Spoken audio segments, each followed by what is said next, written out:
Selamat datang di webinar Dialog Teologi Sintas Iman bersama Dr. Bambang Nursena. Dalam webinar ini, kita akan membahas berbagai hal mengenai kekristenan dan bagaimana kita sebagai orang percaya dapat mempertanggungjawabkan iman kita.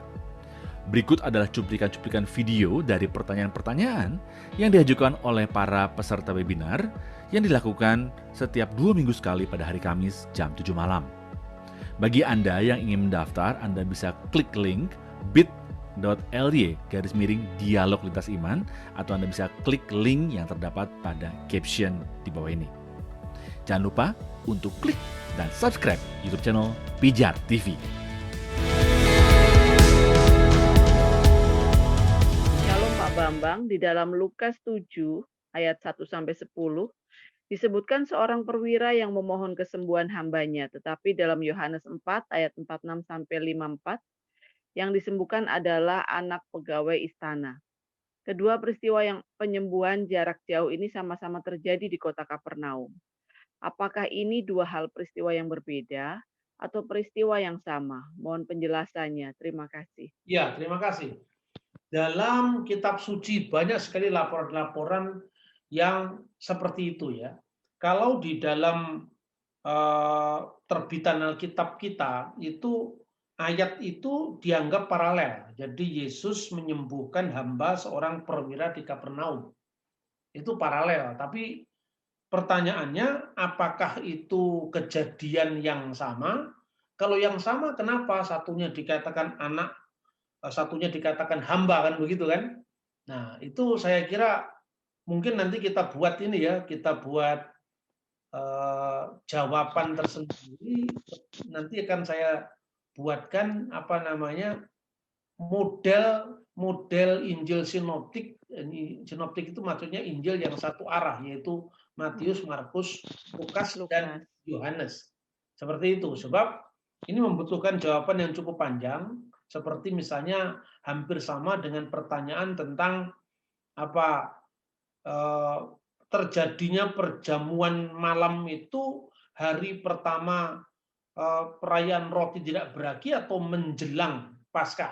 Nah, itu penjelasannya perlu agak panjang. Begitu juga model-model penceritaan dalam Injil sinoptik dengan Injil Yohanes itu membutuhkan penjelasan yang lebih memadai. Saya kira itu. Sebab kadang-kadang begini, selain kita melakukan yang namanya kritik teks, itu dinamakan kritik yang lebih tinggi. Dan kritik yang lebih tinggi itu misalnya ya asumsinya gini, ini ada beberapa pendekatan misalnya. Doa Bapa kami itu diajarkan di dua tempat atau di satu tempat. Bagi kita yang melihat konteksnya seluruh ayat Alkitab itu di dua tempat.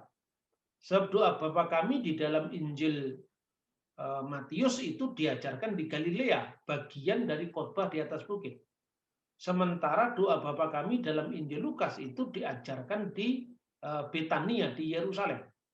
Nah, tetapi di dalam pemahaman banyak teolog yang menganut teori kritik lebih tinggi, itu sesungguhnya bentuk yang asli itu adalah Lukas, lalu dikembangkan oleh Matius. Berarti Matius maupun Lukas itu berteologi sendiri di luar konteks sejarah. Kan seperti itu. Saya tidak menganut hal seperti itu. Bagi saya itu adalah memang di dua tempat yang berbeda, karena teksnya jelas mengatakan dua tempat yang berbeda. Tapi bagaimana? Nah, itu nanti ada problem kritik teks, ada problem naskah tertua mana yang harus dianut itu loh. Sebab kalau Anda ini lebih baik kita terus terang terus ketimbang kita nanti mendapatkan jawaban yang keliru ya. Nah, ini saya melihat kompleksitas teks itu seperti itu. Jadi misalnya gini, kalau Anda membaca King James Version, doa dalam Injil Lukas itu panjang. Tetapi kalau Anda membaca terjemahan yang lain, misalnya ya, doa Bapa kami dalam Injil Lukas pasal 11 itu lebih singkat dari Injil Matius. Nah, ini kompleks sekali, mungkin perlu jadi bahasan selain bahasan tentang perwira Kapernaum tadi ya. Saya berikan contoh terjemahan Lembaga Alkitab Indonesia. Jawab Yesus kepada mereka, apabila kamu berdoa katakanlah, Bapa, dikuduskanlah namamu, datanglah kerajaanmu. Berikanlah kami setiap hari makanan kami yang secukupnya.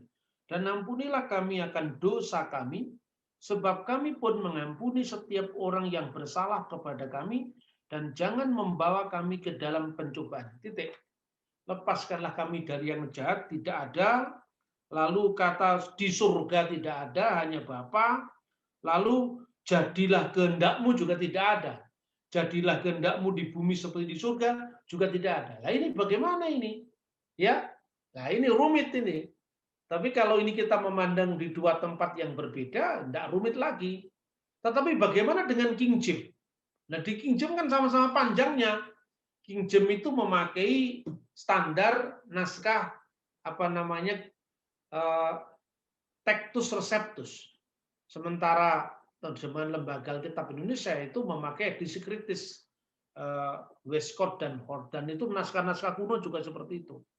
Nah, ini memerlukan jawaban yang panjang seperti tadi mengenai itu hamba atau anak, ya. Saya kira itu.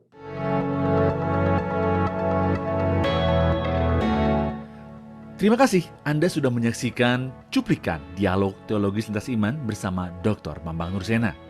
Jangan lupa segera daftarkan diri Anda dengan klik link bit.ly/dialog lintas iman, atau Anda bisa klik pada link yang ada di caption saat ini juga.